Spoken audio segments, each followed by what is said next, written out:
La confirmation de 2 cas testés positifs au coronavirus dans la province du Sud Kivu, la nouvelle a été reçue comme un coup de fouet au sein de l'opinion publique. Déjà dans la matinée de ce lundi, les hôtels sont encerclés par la police. Pas d'entrée, pas de sortie. Les cas concernés des coronavirus seraient passés par là. Même si les débats restent houleux, depuis la nuit du dimanche sur les réseaux sociaux, la peur est manifeste. Dans les rues de Bukavu, la ville connaît son cours normal. On hésite encore à respecter le 1 mètre de distance interpersonnelle pour se protéger. L'usage de masques est encore rarissime pour une ville où le coronavirus vient de signer son entrée. Pour la journée de ce lundi, la circulation a été réduite, mais les marchés ont fonctionné normalement. Ils sont encore nombreux, ceux-là qui doutent de la véracité de ces virus mortels, malgré les nombreuses sensibilisations. Moi, j'ai peur de cette maladie. On pouvait nécessairement rester à la maison. Les conditions dans lesquelles on est en train de vivre ne peuvent pas nous permettre. On risque même de mourir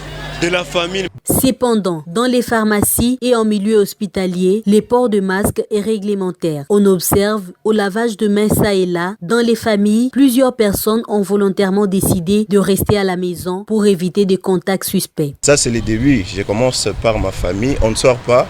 Et je peux conseiller aux autres aussi de ne pas sortir. C'est confiner dans leur maison et le virus. Parce que le virus n'a pas de pieds. Ce sont les gens qui l'amènent partout dans la nature. Une fois on se confine, on est épargné. La crainte de ces habitants de la ville de Bukavu est que les prix des denrées alimentaires galopent du jour au lendemain, à la vitesse de la psychose.